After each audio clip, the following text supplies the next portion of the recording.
think differently, because most people don't think this way. Most of the world does not listen to podcasts about personal development and business and entrepreneurship and real estate. They just do their life the way that it comes to them. So if you can coach people around you or your kids to start thinking this way, you just make a big impact on your entire life, everybody around you, and make everyone a little bit happier. What Brandon and I are basically talking about is don't say, turn off the water. This is too hard. That's the wrong kind of quitting, right? Say, I'm going to quit doing this task. I'm going to quit taking the easy way of bailing the water out of the boat myself. And I'm actually going to build that drain so it just comes into me and flows right out of me. You're listening to BiggerPockets Radio, simplifying real estate for investors large and small. If you're here looking to learn about real estate investing without all the hype, you're in the right place. Stay tuned and be sure to join the millions of others who have benefited from BiggerPockets.com, your home for real estate investing online. What's going on, everyone? It's Brandon Turner, host of the BiggerPockets podcast, here with my co-host, Mr. David Synergy Greene. What's up, man? How you been? I like that. Synergy has always been a word and a concept close to my heart. Well, it's going to be close to your heart today as we dive into that topic a little bit and others that are going to help make you a millionaire.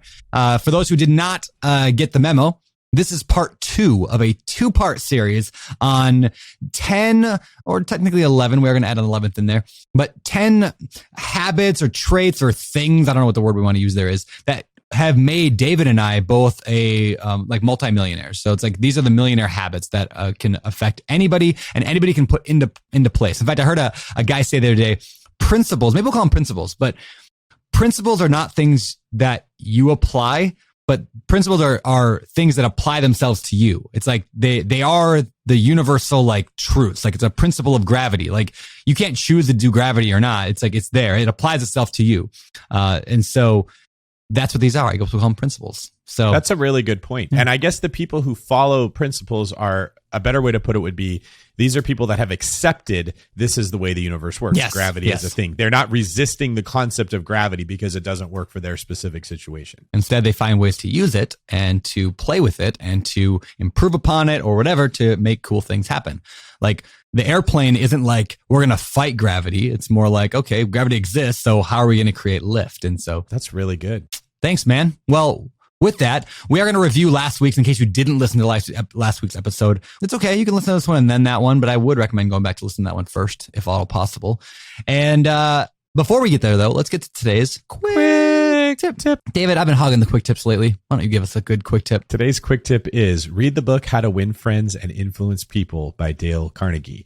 This book highlights the principles of how to become likable and bring people that want to work with you. And when we get to tip number 11 on today's show, you're going to see how valuable the skill of winning friends and influencing people really is when it comes to your personal success and your business success. So check out that book. There you go. Great quick tip today, man. Good job. And speaking of, by the way, books, David and I are going to do a show pretty soon. We'll probably record it in the next few weeks. Maybe it'll be out in the next month or two. I don't know. But we're just going to pick like 10 of our favorite books that have made the biggest impact on us and like unpack each one. So look for that in the near future. It should be a lot of fun. And now I think it's time to jump into today's show. Maybe we'll start, David, by giving a quick recap of what we discussed last time. You want to just kind of go back and forth and talk about the 5 that we covered last time? Yeah, you want me to start? Take it. Rule take the number wheel. 1. David, Principle. take the wheel. Oh, there we take go. Take it from my hand. All right, sorry, go. Yeah, all of you who just heard that, you've got to be wondering why Brandon chose to host a podcast with me instead of I being know. on American Idol. Yeah, that's how powerful my winning friends and influencing people skills are. As I took Brandon away from a career as a successful country artist. Hey, if people want to listen to your country song, is that on YouTube where people can look it up? It is not, but thanks for calling it out. Maybe I wrote a country song backstory on that. Just people are like, what? Yeah, my buddy Seth Mosley, who's like the most like talented music producer in the world, like Grammy winning, awesome dude. Anyway, him and I sat down one time and we wrote a country song together and then we recorded it and it's pretty awesome. I think you'll like it. Maybe I'll put it at the end of the show. Should we do that? Might be fun. Yeah, if you actually have it, it's really good. I do. I'll also put it on my Instagram when the show comes out. I'll put it on my Instagram the day the show comes out. So Instagram is Beardy Brandon, Beard with a Y. So if you want to watch it there, you can hear the whole thing there. But I'll play it at the end of this thing too. It's just it's a silly song, very bro country, but we had a good time writing it. Who knows? Maybe someday some artist will pick it up and actually put it on the radio, but probably not. I don't kid myself. Anyway, thanks for calling that out, David Greene. They can listen to the Heartbeat song though, right? They can listen to the Heartbeat song. That is on YouTube. I don't know. I think it's on YouTube. It's also on Brandon Turner Spotify. Heartbeat. Yeah, Brandon Turner Heartbeat. You'll find it. Check out that song. Brandon wrote it about his daughter, Rosie. It's very sweet. Okay. Well, thanks, man. Rule All right, number review it. 1. Okay. What was Aim for a target. You got to know where you're going before you can measure any progress. That's good. Number 2, scalable income sources. In other words, like your job is likely fixed to a certain point. So you got to have a way of earning scalable income that the harder you work, or even more importantly, the smarter you work, you can make more money. Things like being a real estate agent, flipping houses, any sales job, starting a side hustle, those things that allow you to scale up revenue quickly is super important. At least as a super important principle for helping David and I make a lot of money that we could then invest in real estate at a greater and greater level. Yes, sir. Number 3, fight lifestyle creep. This is the slow, subtle carbon monoxide that kills wealth, where as you slowly start to make money because you developed a scalable income source and you have more offense going on, you stop playing defense and that money just goes into cars and vacations and clothes and eating out and all these things that make your life more comfortable, but don't necessarily help you make progress towards your target. Yeah, there you go. Number 4 was buy assets with the extra income. I mean, so the more money David and I made in various things, the more money we dumped into assets. Now, there's nothing wrong with, like trying to do no and low money down creative strategies. In fact, speaking of no and low money down, do you know, David and I did a 9-part video series for no and low money down real estate investing. And we give that away to BiggerPockets Pro members. So one more reason to go pro is to get that series. And if you're an existing pro member, you should have it in your account. I think if you go up to your profile and drop down, I think it should be there. And if not, maybe you have to use a code. Oh, if it's not there, go to biggerpockets.com/alreadypro and use the code. I'm going to say use the code Greene with an E. Greene, Greene, and you will get that. You'll get that into your account. But I think it's there already for all pro members. If not, I'll try to make sure that happens before this episode airs. And now I'm just rambling. But anyway. Well, not to gas ourselves up. This is probably the best content Brandon and I ever made. I really think it was pretty darn good. It was fun too. It was like almost 4 hours of us sitting there, and we divided it up into 9 episodes. So anyway, that's a new pro benefit. Anyway, so the point being, it's okay to do creative stuff, but if you want to become a millionaire fast, like it's sure is nice to have a target, scale your income, fight lifestyle creep, and then dump all your extra income into assets that then generate more and more money. It's just a very quick way to become a millionaire is doing that kind of cycle. And then that leads to number 5. Number 5 is stair-stepping wealth building. So rather than trying to say, hey, if I can't hit a home run on the first pitch, I'm just not going to do it. Understand that progress is made incrementally. So what this looks like in practical terms is that you start off in an environment. Let's use a martial arts example where you're a white belt and you get your butt kicked by all the white belts that have been going there longer than you've been going there. You keep making progress. Eventually you become the best white belt in that group. And now you're at the top. At that point, you need to take a step up and then start more horizontal progress when you're going with blue belts who are now kicking your butt every single day until eventually you can beat the blue belts and then take another step up to purple belt. This is how progress works with everything in life. When you're lifting weights, you slowly add more weights on, and then you just suck at lifting that weight. You're not very good at it until you go. But you have to get comfortable with this pattern, this rhythm of taking a step up, being humbled, sticking with it, getting good, and then not just being comfortable, being good. Then you got to take another step up and go through the humble phase and sort of climbing these steps towards success. That's good. Now, how this would look in real estate is that you're using something like the Burr method to get more properties by adding equity in incremental chunks, just like stairs. So again, you're not trying to get one property that gives you financial freedom and you never try again, but you get a property under market value. You put in all the work of making it worth more. You do a refinance, you get your money back out. That's one stair. You go buy the next property. You repeat that process. Consistent actions, just getting on base, hitting singles, getting walks, whatever you got to do. You don't have to hit a home run when you're in real estate. Yeah. Yeah. You know, the point I really like about this stair stepping thing is comparing it to like stocks. Like they say, if you were to take like, $20 every paycheck and put it in the stock market, starting with zero, by the time you're 65, you'll have $300,000. I'm like, that's great, but it takes 40 years because you're starting with zero and you're adding $20, $30, $50, $100 every month to your thing. That's very slow growth. It will get you to a high level eventually. But what stair stepping does, it just like you put in all this effort, like David said, and then all of a sudden one day, boom, you add $100,000 of value in one deal. And then boom, you add $50,000 in one deal. And then 20, like you stair step these big chunks which is a whole lot better than just adding $100 a month or whatever the number is to your wealth building. So if you want to grow fast to become a millionaire, find ways to just stair step your way there rather than slope your way there. And there's two enemies of stair stepping. The first is being afraid of taking a step up. It's like, okay, I got my property and I'm just going to do the same thing again. I'm going to do the same very slow progress because you don't want to push yourself. And the other would be trying to push yourself too hard. Trying to take, like, you're not going in stairs, you're trying to parkour your way to the top, which not everybody can do. Yeah. I just got started. I bought my first duplex. I think I'll buy an apartment complex today with 150 units. You're like, whoa, using other people's down. money. Yes. Yeah, and legal documents that I created myself on LegalZoom. Exactly. Yeah. Slow down there and, take the steps as they come. But yeah, you can do it. So that leads us to part 2. So that was part 1, quick review. Let's move on to part 2. The first one I got here, and I'm going to have you go ahead and talk about this one, David. And that is what? Harnessing synergy. And again, there it is. Synergy. That's exactly right. So let's start off by describing what synergy is. I think that's a good place to start. Let's do it. It's very hard to describe, actually. It's one of those things where you know it when you see it. The way I understand synergy would be when you put together an accumulation of parts. Let's use players on a sports team. Like, I like to talk about the Golden State Warriors in their heyday. They would bring in a guy like Draymond Greene, who was an incredibly good defensive player, but he was lacking in offensive abilities. And on a normal team, he'd have been a solid player that would have contributed, but his lack of offense would have really hurt the team. But playing on a team like the Warriors, where they had so much offensive firepower, they didn't even miss it. It didn't matter if he wasn't good at offense because they had so many other players that could score really well. What they needed was his defense that took pressure off of those offensive players so they could spend their energy scoring points, which is really their 20% where they're supposed to be. And his presence made everyone better. And then likewise, you had other players on the Warriors, like maybe a Stephen Curry, who could score really well, but he couldn't really guard the other team's best player. Well, they had Klay Thompson, who could guard the other team's best player. And so he took a lot of pressure off of Stephen Curry. And I always look for ways in business, in life, in anything that I'm doing to limit my weaknesses while amplifying my strengths. And that's really what synergy does. So one example of this could be what Brandon Turner describes is he has like a kite analogy where he talks about how The Rock, Dwayne Johnson, just opened a tequila company. Well, what the heck does The Rock have to do with tequila? Nothing. It doesn't matter. The Rock has so much momentum from other things in life.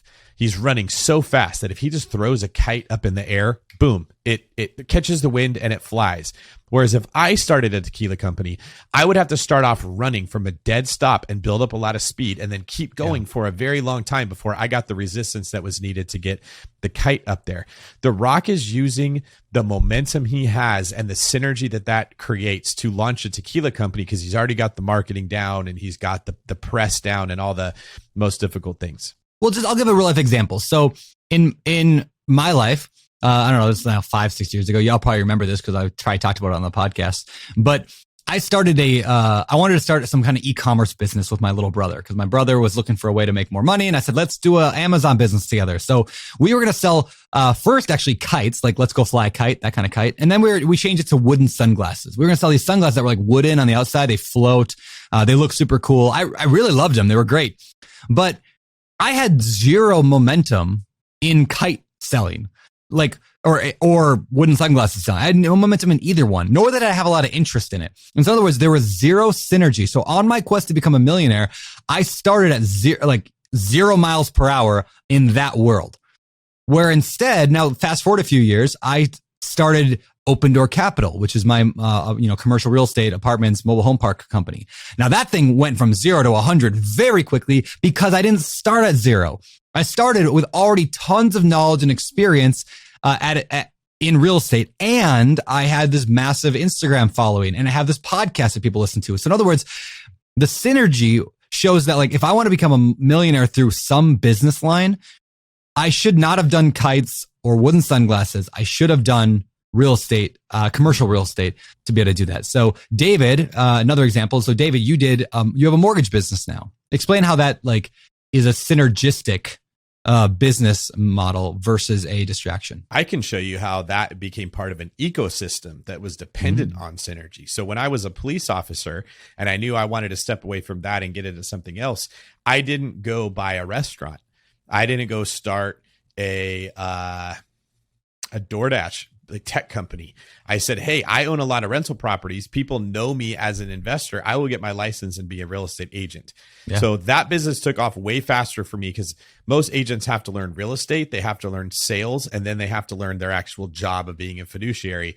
I only had to learn the fiduciary part. I already understood the real estate and the sales part. So that got that business going quicker. And then as that started to gain momentum, I started a mortgage company, like you mentioned, Brandon, because all the same people that were coming to me to buy a house also needed to get a loan. So I didn't have to start from scratch. I already had a ton of momentum. And then the loan business, once that got going, started bringing leads for the realtors, and the realtors are already bringing leads for the loan people. So both of them are feeding each other, making both of them more successful.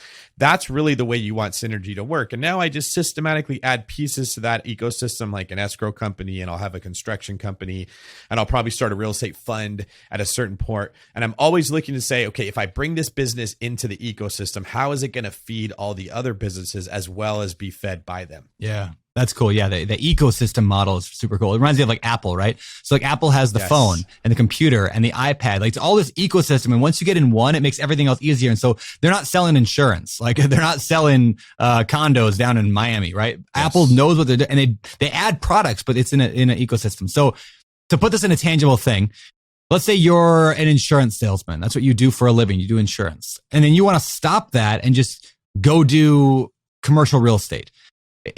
I'm not saying you shouldn't do that. And maybe you need an abrupt change in your life, but I would first look, if you want to become a millionaire fast, what do you already have tons of credibility in your bank? Like in this like bank of credibility, where do you already have all this momentum and credibility built up? And what can you do then? Could you start a consulting side that helps people? Could you do what's the word called? Like, the claims adjuster, right? Could you become that or start a claims adjusting business? What's the thing that's already in the world that you're already a powerhouse in, and how can you use that? You're a weightlifter. You're awesome at weightlifting. Well, could you start a gym? That might be a better option than going to start a flipping business because you have zero credibility or whatever. You're starting from zero. Or maybe you're a fitness person who has a big Instagram following. We'll sell supplements that you use and you believe in to people. Start creating a scalable income source. That was tip number 2 in the first part of this thing, to make some money. Then look at how you can invest that money into real estate. But maybe you use some of your connections from the fitness industry to help find you deals. That is the way that you're sort of moving with the grain, with the current you've already developed, and letting it carry you, as opposed to just trying to start from scratch, which is a mistake almost everybody makes. Is they jump out of an area they have momentum into an area where they have none. Like you're in this nice stream and it's carrying you forward, and you're like, but I don't want to be in this stream. This is a W2 stream. And they just jump right into a bunch of sand. And getting started in sand is very difficult. So make that transition easier on yourself by asking yourself, what momentum do I have in this area of life that can help get me into the next one easier? All right. Well, that leads us to the next one on our list here. And that is to get around way wealthier people. You know, this might be obvious to some of you, or might be completely a shock to some of you, but you are the average. They say you are the average of the 5 people you associate with. And that's in health and wealth and relationships and in everything. And there's so many studies that back this up. But one of the things that made David and I both significantly wealthier people is by getting around wealthier people. In other words, like when all I was around, when all I hung out with people that were at a certain level, you know, making 50 grand a year, that's what I made, 50 grand a year. When I started hanging out with people who were way wealthier and finding groups to be a part of and masterminds and going to events and hanging out with people, it doesn't need to be a lot of people, just a few people in your life. Like it's incredible what can happen. In fact, I remember like this is probably 7 years ago, maybe 8 years ago. I don't know. It was a while ago. Some guys that I knew that I was good friends with told me, like we were in like kind of this like weekly mastermind group together. And he told me that he made $500,000 in the previous year. And my like jaw hit the floor. I'm like, I don't know anybody that makes $500,000. Like that's so much money. I mean, I was making like 60K a year. And you know, my real estate was like, you know, chunking along. And I don't make much off the real estate because I just keep reinvesting it and buying more properties. And like, I'm like, man, this guy's making $500,000. I was blown away. The next year I made the exact same amount, $500,000. Like, and I was like, when I look back and I was like, I believe it wasn't a coincidence. I believe it was because my friend told me he made that much money. It just raised that thermostat in my mind of what was possible. And so instantly I just did that. And I don't think it's not like a magic trick. It's just you get around people who think differently and think bigger, and money just flows to them easier. So then you learn how that is, and flows to you easier. So get around way wealthier people. What do you want to say on that one, David? I think there's an element of faith to this one because as people hear it, it's easy to say, yeah, I get it. Get around wealthier people. Average of the 5 people that I hang around with is who I'm going to be. You can't see how it's going to impact you when you're on the outside looking in. Yeah. But what Brandon and I have found from doing this enough time is that it's almost this hack that we have to use. Like you're hacking into the version of you that's going to get you the best. So let me share a couple examples of how this has worked out. When I first joined GoBundance, I had to be a millionaire to get in. In fact, I didn't even know I was a millionaire until they made me check my net worth. And every event I went to, I felt this big. It was horrible. I hated the feeling of going to those things because in my world, I was the man. Everyone looked up to me. And I went there and I was like, I don't even belong to be here. These guys are using words I don't even understand. I don't do any of this stuff. And so there was this imposter syndrome that I was struggling with. But what would happen is I did not like that feeling. So when I went back to my regular life and I was tempted to sink into being comfortable, I remembered I'm just a big fish in a small pond. I shouldn't be taking it easy. I shouldn't be believing that these little tiny wins that I'm having are actually big wins just because nobody else is winning at all. That's what was going on. So it kind of forced me to deal with some of the obstacles that I had in life that were stopping me from getting ahead. And everyone listening to this, if you're listening to this podcast, I promise you, you have something or many things in your life that are stopping you from taking action, right? Whether it's the way that we eat, the way that we exercise, what we do with our money, how hard we work at our job, the kind of father or mother that we are. There's things that make it harder to be the best you. This is a hack that Brandon and I have found, and many other people have found, makes it easier to get over those things. Another example would be jujitsu, why I go all the time. Okay. It's hard for me to eat as healthy as I should eat and exercise as much as I know I should. It's just that I should, but it's not necessarily I want to. And when you get stuck in this battle between I'm supposed to do it versus I want to do it, you always lose. You're never going to consistently do what you're supposed to do. It has to be that you want to do it. Well, when I go to jiu-jitsu and I get my butt kicked by somebody, it makes me want to get in better shape and go more. When I was in the police world, I was a defensive tactics instructor. So in that realm, I was already the top dog. I was better than everybody else when it came to that stuff. Then I started going to jiu-jitsu classes and I was the worst person. It brings out a better part of me that makes me want to do more to get ahead. And if I take myself out of the environment where I'm at the bottom, I'm robbing myself of that natural ability that comes out of me when I see that I'm not there. So this is why you want to get around wealthier people and healthier people and happier people and deeper people and all the things that we sort of hold as a virtue in life, because it exposes all the ways that you're not. And that never feels good, which is why we avoid it, but it always is good. That's really good, man. Yeah, getting around people. I've told the story many times, but it was going to that real estate conference like 3 years ago. I was speaking and I realized I was like the least qualified person to be there. That's what made a big impact on me getting to that next level and starting Open Door Capitals, because I got around people where I wasn't the smartest in the room. I'm reminded of something that Ed Milet said one time. He's been on our show, but super, super wealthy, successful guy. And he was speaking to a group of entrepreneurs and he said, I know a lot of you guys feel like you're doing pretty good in life, but that's because you're not comparing yourself to me. And I thought that was such a great statement. I mean, it's maybe I don't want to say arrogant because he can back it up. So it's just a very like confident response. He's well, like, he didn't look, mean it from a place of you should feel bad. Correct. He was saying like, look, yeah, it was set out of love.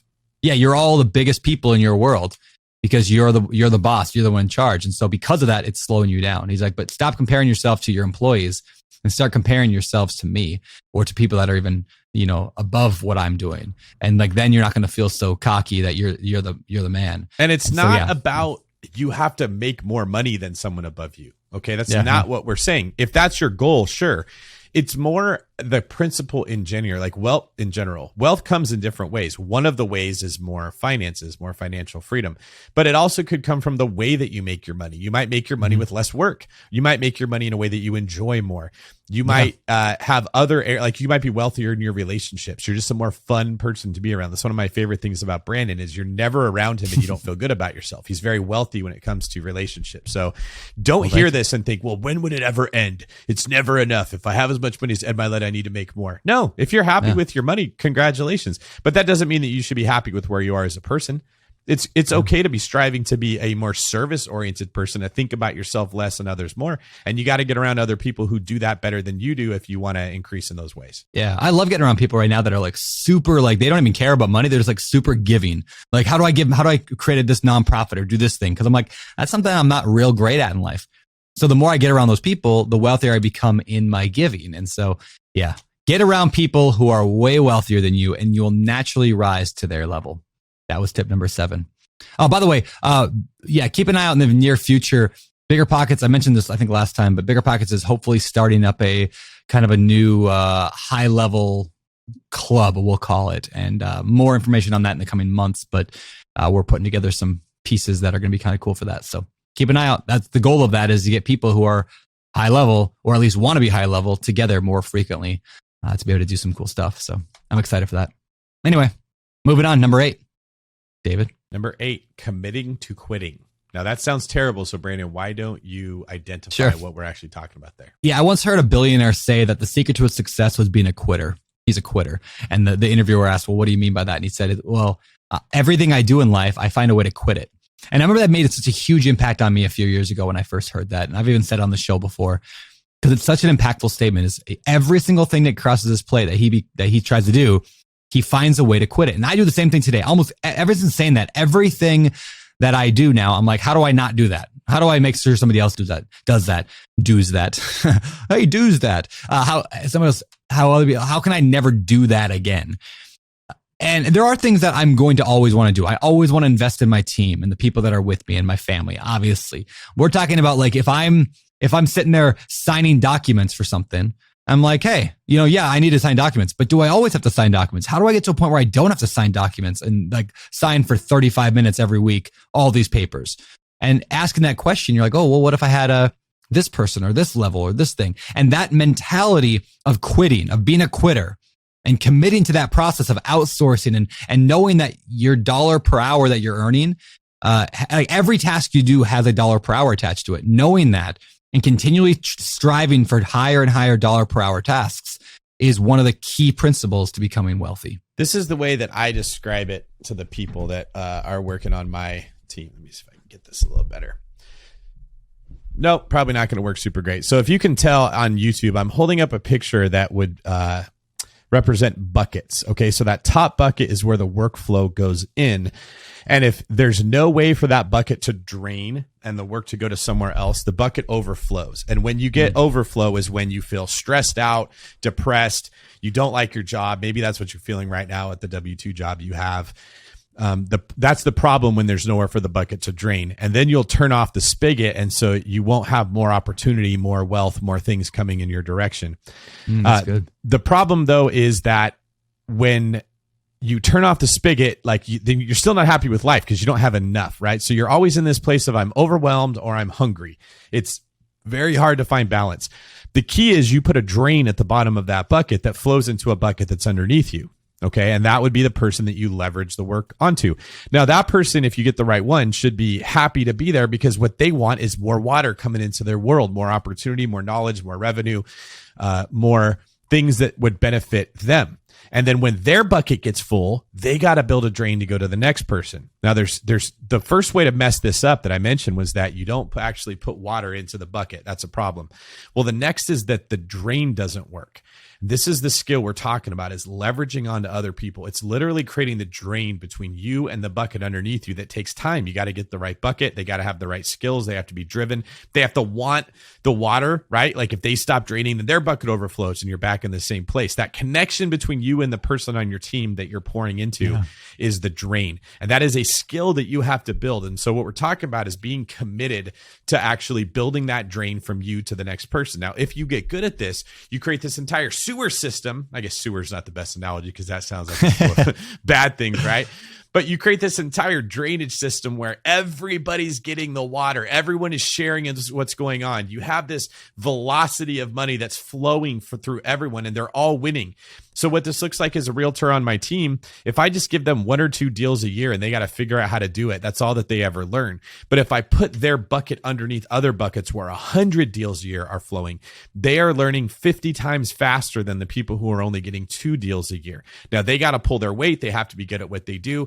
But when this works well, everyone's experience levels go up a lot. So what Brandon and I are basically talking about is don't say turn off the water. This is too hard. That's the wrong kind of quitting, right? say, I'm going to quit doing this task. I'm going to quit taking the easy way of bailing the water out of the boat myself. And I'm actually going to build that drain so it just comes into me and flows right out of me. Yeah, that's good, man. I'm going to take this one level deeper as well.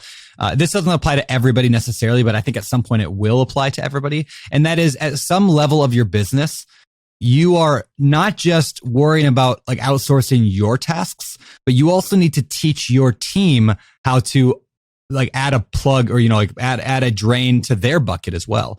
Right. So like your job as a leader is to help your leaders become better leaders. And then their job is to help their leaders become better leaders. And as your organization builds, like everybody becomes that system again. So I'm reading this book called Multipliers right now by Liz Wiseman. It's all about that, how good leaders don't just try to get more of the glory and all the hard work for themselves. They just sit there and like take it all in. They create better leaders. Like a good side of a good leader is that your ability to create other leaders that can do it and then pass the knowledge onward. So just for those few people out there that are listening that have big teams underneath them, is think through how can you help your executives or your people that are under you.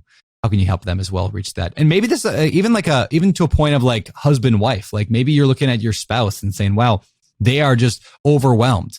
How can you, I'm not saying force them to go and get a nanny, right? That's not what I'm saying, but how can you coach them or help them think differently? Because most people don't think this way. Most of the world does not listen to podcasts about personal development and business and entrepreneurship and real estate. They just do their life the way that it comes to them. So if you can coach people around you or your kids to start thinking this way, you just make a big impact on your entire life, everybody around you, and make everyone a little bit happier. And last point I'll make on this is there's a natural reaction that people have to this of like, well, I'm just giving my crappy jobs to somebody else. That's not a very nice thing to do, right?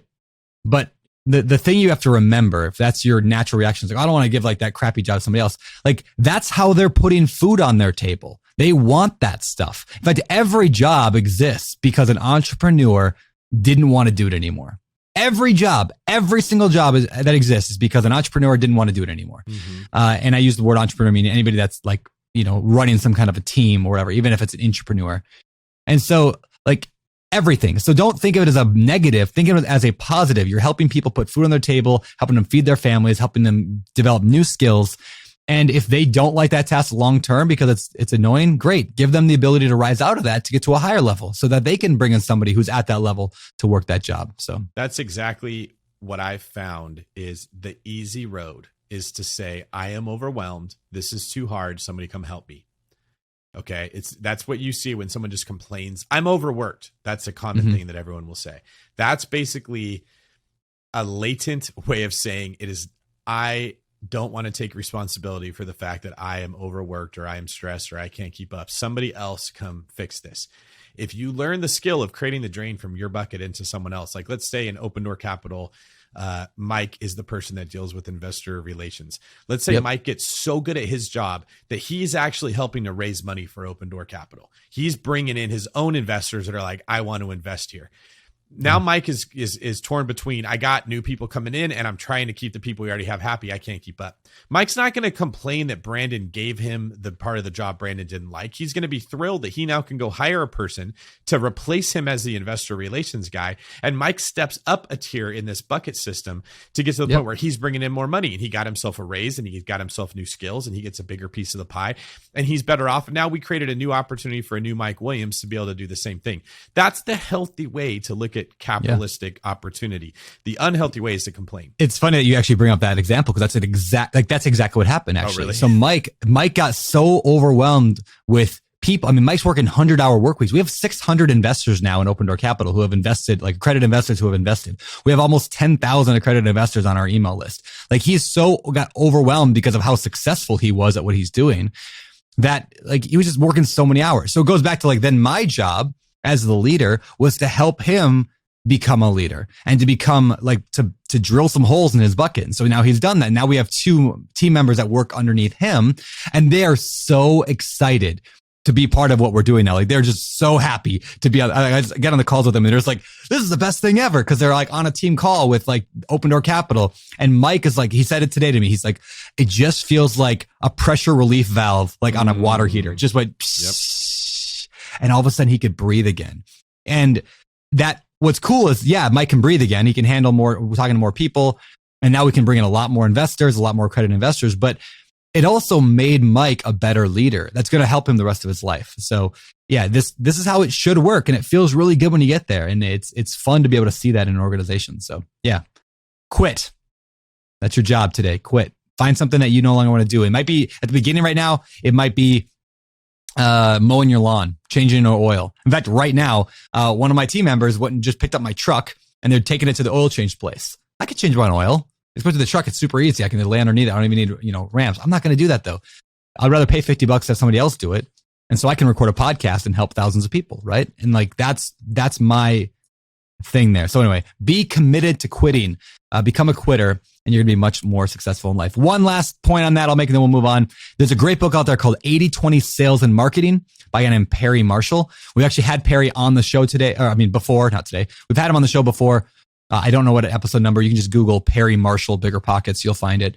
But it was a fantastic episode. And his book, 80/20 Sales and Marketing, goes into this concept of hiring people and the buckets and replacing yourself and the dollar per hour tasks you do. That book changed my life, and I think it'll change yours as well. So highly recommend it. All right, moving on. There we are. All right, number 9, commit to continual improvement and the pursuit of excellence. Now, this sounds, again, obvious, but no one does it. The very fact that Brandon can start a fund and have it become this big, this fast is because Open Door Capital adheres to Brandon's standards of excellence. Brandon has a very high standard of what he expects of people, because he knows when you guys go to him and say, I'm going to invest my money with you, that you have a high expectation because you sit here and you listen to Brandon all the time. That pressure that we carry force us to raise our standards so that we don't let people down. And then we have to raise the standards of everybody around us. And that's how Open Door Capital became so successful so quick. Same would go with me with selling houses, why the David Greene team became one of the top teams in all of Keller Williams, the biggest brokerage in the country, in like a 5-year period or whatever it was. I guess as a team, it's only been a 2-year period, is because of this pursuit of excellence. Now, the bad news is it's hard. It's always harder to try to level up from white belt to blue belt to purple belt. It's easier to stay the same. The good news is because it's hard, nobody else is doing it. And when you do get to that point where you hit the top 20% of whatever you're doing, there's this like magical moment where your head pierces the clouds and you look around and there's no one around and business just starts coming to you. I have this example that I write about in the Sold series of when you start your business as a real estate agent, and this could apply to being an investor and like maybe a wholesaler. You feel like you're pushing this boulder up a hill. You are just, every inch of progress is so hard. Gravity's fighting you. The weight of this boulder is pushing you back. Your shoulders are screaming and sweat's pouring out of you. And you feel like you're getting nowhere. And you can't see when the hill ends. The boulder blocks your vision. Okay. All you know is you're just pushing and pushing and pushing. And at a certain point, you crest that hill. And now all of a sudden, gravity's not working against you. Everything's neutral and the boulder's just rolling and you're making good progress. Like every step you take, the boulder's rolling and you're picking up momentum. And most people stop right there if they even get to that point. But you shouldn't. If you keep pursuing excellence and you keep pushing that boulder, what happens is the plateau ends and you start going down the other side. And now that boulder starts rolling faster than you can even keep up with it. And now you're at a dead sprint trying to keep up with this boulder. This is what my business looked like when too many buyers and sellers came to me. I wasn't out there working to get them to call. I couldn't keep up with the people that were coming to me. And at that point, I had to go build my team so that I could keep up with the opportunity that was there. I needed other people chasing this boulder down the hill with me so we could keep up with it. That, no matter what vocation you're in, I would challenge anyone to tell me that wouldn't work if they were a plumber or if they were a roofer, that if they pursued excellence, that word of mouth would not eventually get around, that everyone would be going to them. And now they have the opportunity to bring other people into their business.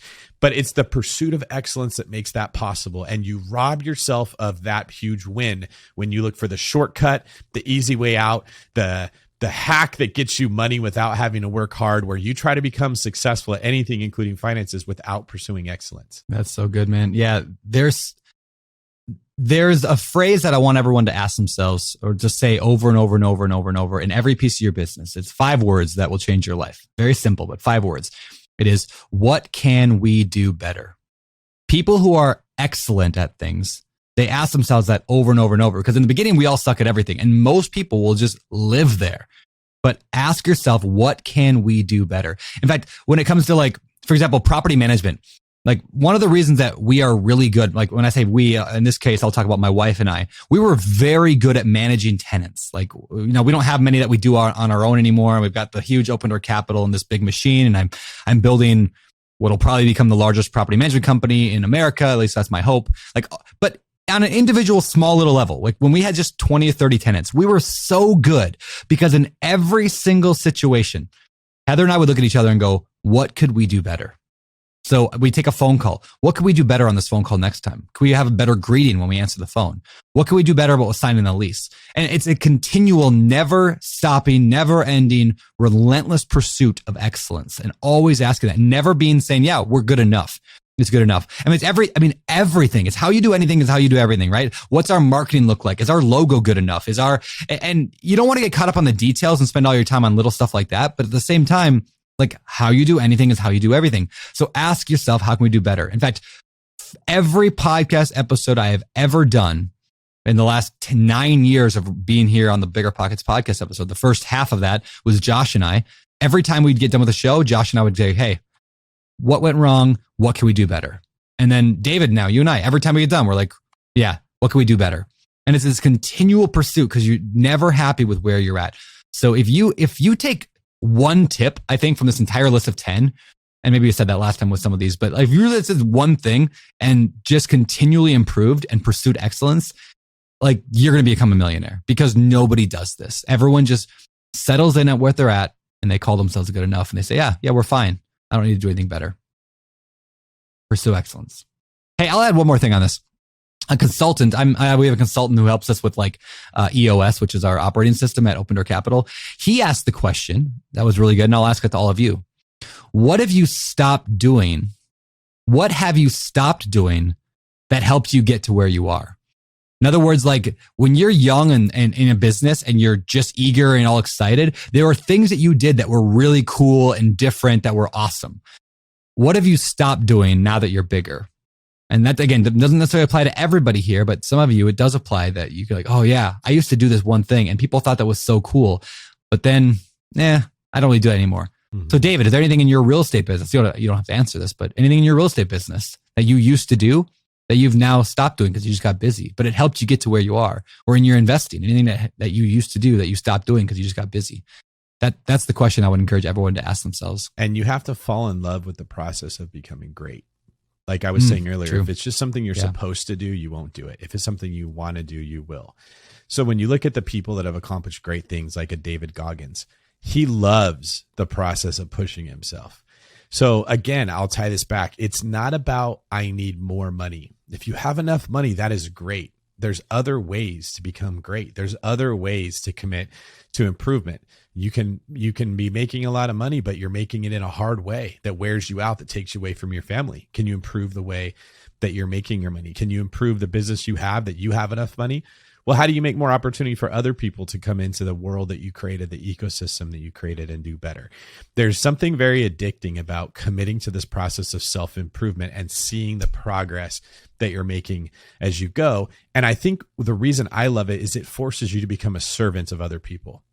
So if Open Door Capital is making enough money for all the owners to be happy, they could easily sit back on their laurels and say, okay, we're done. But could they make more money for their investors? Could they make it a more fun experience for their investors? Could they make it a less stressful experience for their investors? That's why you always ask, how can we do this better? Because it forces you to take your eyes off of yourself and put it onto other people. Yeah, very good. And one other piece that adds on to this whole is like the idea of self-education, constantly reading, constantly asking how you can do better, joining masterminds, going to conferences. Like all that stuff helps you become better. Because oftentimes we think we're pretty good. We think we're like, oh yeah, I'm already excellent. But then you read how somebody else does it, or you see a system somebody else puts into place, or you go to a conference and you hear a speaker say, oh yeah, we do this one thing. And I'm like, oh, that's so good. Like that's how you know, oh yeah, I can improve even more. I'll give you an example in property management.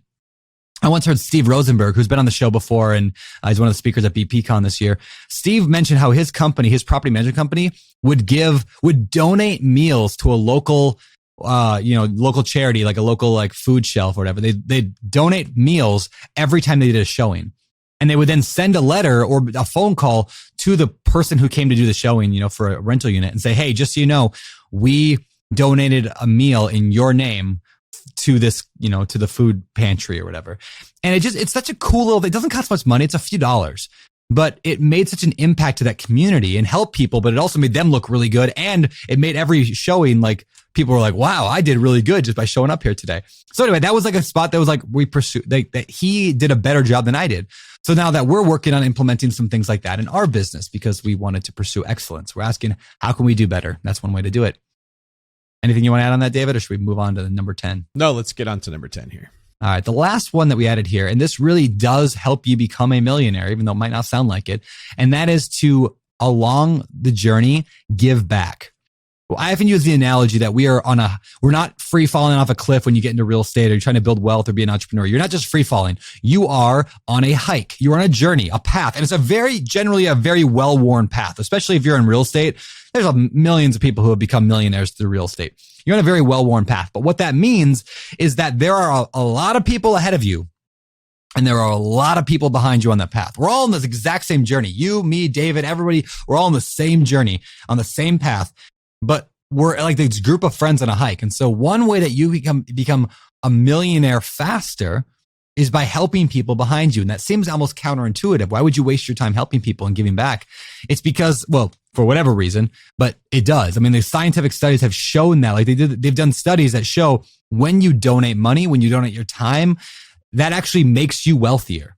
And, in a religious or spiritual side, like every religion out there has a similar principle, right? When you give, you're going to get more in return. But now like science and psychology actually backs that up and says, yeah, that's actually totally true. When you give back, you're naturally going to grow more. And I think it's largely because when you give, whether it's money, time, whatever, it releases your hold on money to the point where you are able to take more risks with that money because you're not so glued to the money. You're not just like a greedy person. You're like, hey, it comes and goes, and it changes you when you're generous. It changes your very mindset about money, which allows you to take more risks and then make more money in return. So giving back, and also when you give back in terms of like education, when you're teaching other people, you actually learn the stuff better. One of the reasons that I'm really good, and I'm not like shy about saying this, I'm very good at understanding real estate. The reason I'm so good at understanding real estate and I can write all these books is because I teach this stuff. Like I teach it all the time. And the more I teach it, the better I get at it. David, you're the same way. Teaching actually makes you good at the topic that you're doing. So even if maybe you're way farther behind on the trail than I am on this journey, but there are still people behind you. So you are an expert to somebody. Everybody is an expert to somebody. And so, yeah, how can you teach it? What do you want to add on that? The reason I like the bucket analogy for when we're talking about committing to quitting is because it makes the goal, like money in this case, the water. Okay. And I like looking at wealth as water because when water gets stagnant, it sits in one place, it goes rotten. You don't see like fungus and mold and moss in a stream that is moving or in a river. You see it in a pool where it gets taken away from the flow. This is one of the reasons that the government is always trying to stimulate the economy. What they're trying to do is make money pass from one hand to the next. We call that the velocity of money. The higher that is, the more that everybody wins. When money passes hands from one person to the next, if it can pass 10 people's hands, 10 people benefited, versus when it sits in one place, that becomes a problem. And so when you give, you are forcing money out of you, right? You're committing to quitting on hoarding that money. That doesn't mean you spend it on dumb things, right? We've already talked about the fact we don't do that. But when you give it to someone else, when you invest it into something else and it's gone and it goes out and it now you have a building, and that building is employing a property manager. It's giving tenants a place to live. It's giving construction people something to do. It's giving your maintenance man something to do.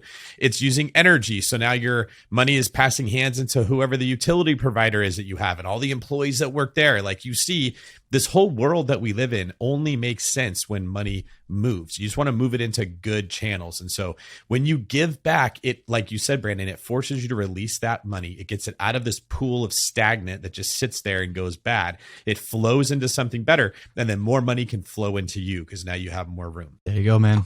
I love it. So give back, find a way to do it. And one tangible way to do that, everybody, is like go to the BiggerPockets forums and answer questions if you can. Like answer questions. Even if you're fairly new, like you probably know something that you could help at least point people in the right direction. Be helpful. Go out to coffee with people. Go out to lunch with people that ask you if you're experienced. Help them along their journey. And in return, they're probably going to help you find deals or find properties or find investors, whatever. The more you can give back, the more chance that in the future, you're going to get a return on that. Even if you can't see a one-on-one. Like what I don't like is when people are like, yeah, I'll give back if I get a return right now. Show me what return I'm going to get. I'll go to lunch with you if I'm going to get something from it. But it's not that. It's more of a spirit of being generous with your time, with your money, with your abilities, and just knowing, having the faith that this will come back to me. It's going to benefit me at the long term. I may not always see it, but it's going to benefit me. And even if it didn't, it's just the right thing to do. So give back. There you go. All right, there we go. By the way, speaking of giving back, we are actually going to be doing an auction, an actual real auction at BPCon this year, where you can bet on cool stuff like hanging out with me in Maui in my vacation rental, or coaching calls, things like that. There's a lot of cool stuff on the auction block. So if you're going to be at BPCon this year, bring some money for that because it's going to be awesome. And it's going to go to a hero's home, which is a really cool cause where they are helping put homeless vets into properties. So it's pretty cool. That said, we got to move on to this last point here, and that is, David, you wanna cover it? Number 11, our bonus tip: create the Avengers. Brandon, why don't you go ahead and explain what we mean by that? Sure. So I use this analogy several times now, but I'll say it again: is when you're building a real estate team or a team, it doesn't even have real estate, any entrepreneurial team or whatever, you're building a team of people. It's because you want to find people who are the best at what they do. So everything we talked about today is great, but if you want to take it to another level, like maybe all the 10 tips we gave, they'll make you a millionaire. If you want to be a millionaire who doesn't have to work very much, or you want to be a millionaire who goes from 1 million to 10 million or 20 million, you got to create a superhero team of people who are superheroes. I don't just mean like grab people off the street and say, hey, we're going to make a team together, or grab your best friend because he's there. I'm talking about finding who are the best people. It's like Tony Stark and Black Widow and like all these people, right? And the Thor and the Hulk, they were all amazing at something, and you bring them all together. And that's what can, like, I became a millionaire basically I won't say on my own, but like where I owned the company. I did most of the stuff, and that was fine. My wife and I did stuff. We brought in third parties as needed, but I became a multi-millionaire when I built Open Door Capital as a team, or when we built BiggerPockets and made it a huge team of people. That's what took BiggerPockets to a new level. That's what took Open Door Capital to a new level. I know David was taking all your real estate agent side to a new level, is by bringing in the team. And you're bringing in people again who are awesome. So like when I look at like Mike Williams, we talked about him earlier, like he's like the best investor relations guy on the planet. I really believe that. He's so good because he's so personable and smart and knowledgeable. Like he's like my Tony Stark or my Thor or whatever, right? And then like Micah, amazing genius, mathematical mind for running finance. And then Walker, amazing acquisitions and really as just a leader of the company. He's now my COO. And Jay and Tristan and all these, I mean, everyone, Ryan, like the whole team of people who are just amazing. Brian Murray, right? Like Brian Murray is like my like hero in this thing. He makes it happen. And so if you want to get to that next level, create the Avengers. And if you want to organize that, remember that you're not just doing work, you're building an engine. That's what a machine is. That's what an engine is a bunch of little pieces that all work together in concert to create a movement or to drive the vehicle forward or whatever the thing is. So that's your job that's the bonus tip, is to create the Avengers or the Justice League. If you're a DC person, that's fine. Yeah, there's a scene in the Avengers, I think it was the first one, where Thor hits Iron Man with lightning trying to hurt him, but all it does is power up his suit. And then he takes that extra power and he shoots it at Captain America, and this beam hits his shield and bounces off his shield. Now it's even stronger than it was before. And it's this really cool way of showing how all these team members, when they use those instead of fighting with each other, they use it against the bad guy, they all become stronger. That's what you want your team to look like. And the bonus tip I will give to the person who is either just starting out or new to this, in whatever way they're not an Avenger, don't go to the Avengers and say, hey, I'll volunteer my time to help on your team, right? Make me an Avenger. Go to the Avengers and say, I will dedicate my life to the pursuit of excellence and helping you achieve your goals. There's a very big difference between the person who wants to join a team and says, I'll work for free, versus the one who says, I will work tirelessly until I am valuable to this team. And that's what the Avengers are looking for. They're not going after just random Joe Schmo, military person to throw out there. They're looking for superheroes, the best of the best, and they want to make each other better. So if you have a good goal, which you should, if you follow rule number 1, which is aim for a target, something like financial freedom, that's a very noble goal, but you don't achieve a goal of that size. You don't defeat a villain like Thanos, or in this case, it would be being stuck in the rat race your entire life. That's your villain. You don't defeat it with a mediocre effort. It takes a heroic effort to get to where you want to be. And the fun of what we're talking about is the hero that you become as you take that journey. Yeah, really good, man. So create the Avengers. And if you're not at the level where you can like go hire people, that's fine. That's not all we're talking about. Maybe you can JV with people. You can bring in some partners. Again, don't just grab people who are near you because they're good, but bring in the best people, the right people, JV. That's why things like BPCon or any real estate conference are so helpful, because you meet people and you start to see, oh, they're a superhero at that thing, but they're not good at this thing. Well, I'm good at this thing and they're not good at that thing. Perfect. We made a perfect team. And then you start talking together. So maybe it's a JV. Maybe it is a partnership. Maybe it is a employee thing. Maybe it's that you, like David said, and I love that point, David, maybe you just make yourself a superhero so you can join somebody else's team because you're so good at something. You don't need to own the whole thing right now, especially if you're beginning. If you being a part of something else could be a great way to grow, and you probably grow a lot faster and get a lot more, wealth built by being a part of something bigger. So don't be afraid of that. My new line when someone says, I don't want to work in somebody else's company, is I'm going to say, well, yeah, Thor wasn't too egotistical to join the Avengers. So are you saying that you're stronger than a god? Oh, funny, man. All right. Well, this has been a lot of fun. We got to start wrapping this thing up, but maybe we'll do a quick famous four. You good with that? Yeah, let's do it. All right, time for the famous four. All right, David, any real estate book? Actually, let's do the other question. Let's do the habit or trait you're working on in your life right now. I am working on, this is a little bit of a deeper one, trying to foster the belief in my own head that, let me think how I could explain it. Things are going to be okay. I don't have to worry until they're okay. That's a problem that I tend to have, is I see where I'm going and then I'm unhappy and I worry until I get to the goal and then I relax. Well, if I'm pursuing these 11 tips that we talked about, success is going to happen. I don't need to be surprised that if I'm working out, I'm eating good, I'm going to get in good shape. So why be down on myself the entire time I'm going through the process and take the fun out of it? I'm really trying to get focused on, hey, I have the vision. I'm making the right moves. I should be excited right now and believe that it's going to happen and have the emotional state of it's already happened. Then when it happens, I'm like, hey, cool. Now I just set another goal, instead of sort of creating this world, which I think many of us do, where until I hit that point, I'm going to be miserable and I'm not going to be happy. And then you hit it and you have a brief moment of happiness, and then you jump into your next thing and then you go unhappy again.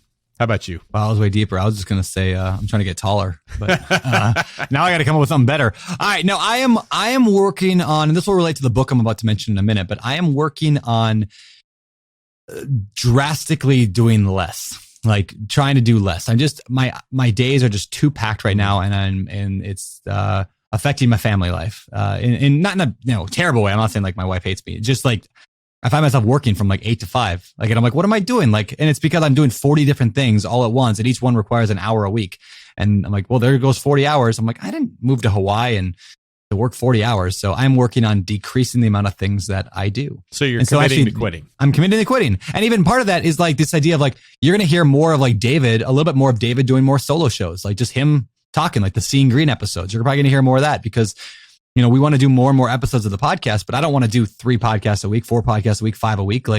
But I know there's a need for it. So you may hear a little bit less of me. Well, we may need to hear less of you so that you could go learn more things that you can share when you're on the podcast. Maybe. So yeah, that's a big thing for me. Books. I'll let you go first, because I got to look up the official name. Any books that have made an impact on you lately or in your life? Patrick Bet-David's book, Your Next 5 Moves, I believe it was really good. That was really good. In fact, I have that sitting right behind me right now. It's really, really good. I thought that episode was awesome also. If you guys have not listened to our episode we did with Patrick Bet-David, make sure you listen to that one. All right. So the book that I'm reading right now, it's hurting. I'm reading it. It hurts. It's one of those books that like convicts you really well. It's called The Ruthless Elimination of Hurry: How to Stay Emotionally Healthy and Spiritually Alive in the Chaos of the Modern World. It's written by like a Christian pastor named John Mark Comer. but it's not really like necessarily a religious or spiritual book. It's just about like how busy and hurried our souls have become in every way. It's like jumping from thing to thing to thing, and everything's a rush. And how that's not actually a human principle that hasn't existed forever. Like this is a relatively new thing, and our minds can't take it. And so yeah, that's got me really thinking about a lot of things right now. I think a lot of like when people suffer from anxiety, which is, it's odd because I believe the diagnosis of anxiety is way up compared to what it ever used to be. Oh, I'm sure. Yeah. But this is an easier time to be alive than ever before. I don't mean that disrespect. Yes. I mean, that's exactly what the book makes. There's less tigers so eating humans and less of us starving and less babies dying from no medicine than you ever had. And I feel like anxiety is a byproduct of this, like you're in danger. So it's good. It's anxiety's supposed to serve a good purpose. It's like, hey, pay attention. Something's bad. And it's the constant, I got a million things to do that tricks my body into thinking I'm in danger. There's a tiger that's going to kill me. There's a storm that's coming and I have to build a shelter or whatever the case is. And there's an irony in the fact that even though we have more comforts than we've ever had before, we can be less happy than we've ever been before. Yeah. Did I just sum up the book that I haven't read? That was pretty much it. Okay. Read that book. You should read it. Yeah. You should read it. Real good. All right.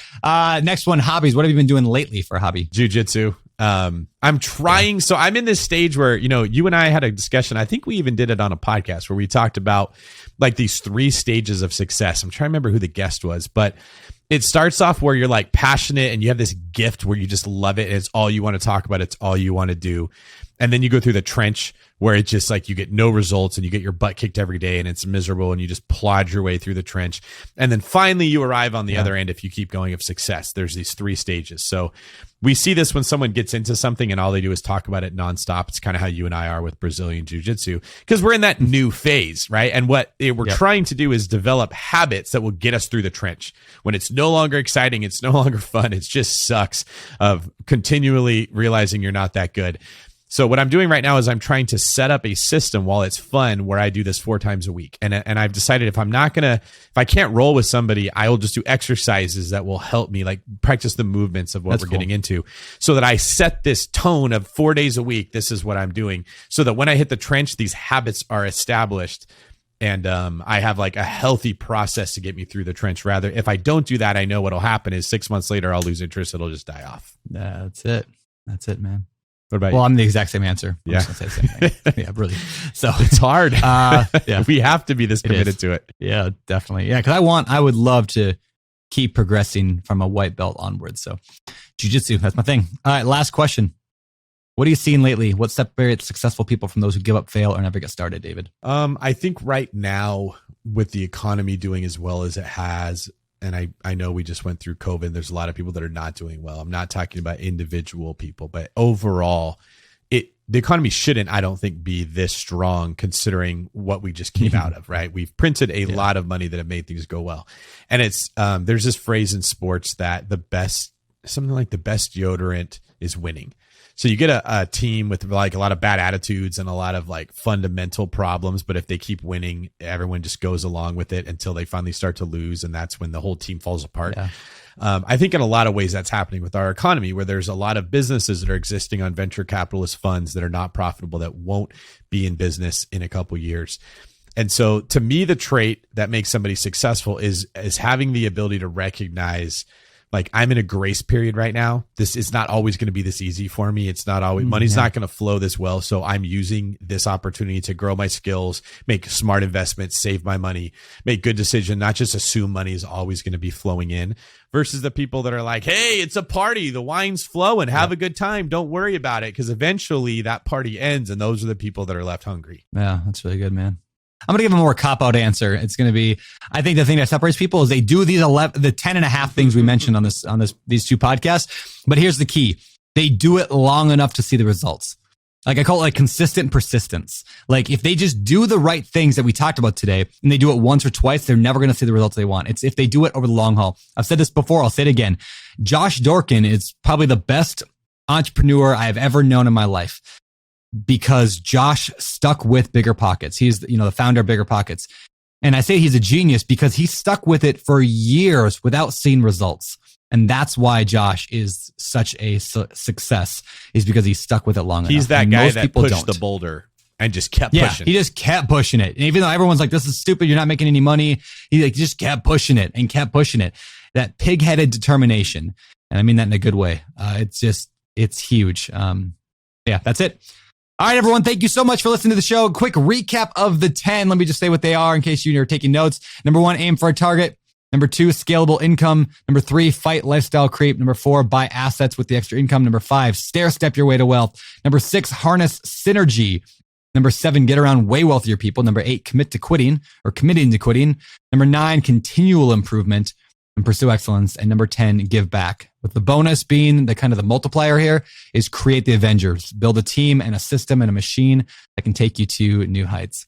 And that's all we got today. So thank you everyone for joining us today. I will let David get us out of here. I will say, if anybody here is looking to like join an Avengers team or looking to do one of the number 2, the scalable income source, I'm hiring loan officers and agents to work on my team. So if you live anywhere near me and you're looking to get into this world, I could be one of those scalable income sources for you. Brandon, anything you're hiring for right now? I don't even know. I mean, we're always looking for deals. Like we just hire so much. We have a lot of internships going. So I don't know. If we do, I post them on my Instagram. So follow Brandon at Beardy Brandon and keep an eye out for internship opportunities. There's been quite a few young people that I've come across that have had their life changed interning with you, Brandon. You're doing a really good thing there. Well, thanks, man. Appreciate it. All right. Thanks, everybody, for listening. Hope you liked this show. Please leave us a comment if you're listening on YouTube to tell us what you think, what you thought of it, and what you'd like to see more of. This is David Greene for Brandon. I am Groot Turner, signing off. You're listening to BiggerPockets Radio, simplifying real estate for investors large and small. If you're here looking to learn about real estate investing without all the hype, you're in the right place. Stay tuned and be sure to join the millions of others who have benefited from BiggerPockets.com, your home for real estate investing online.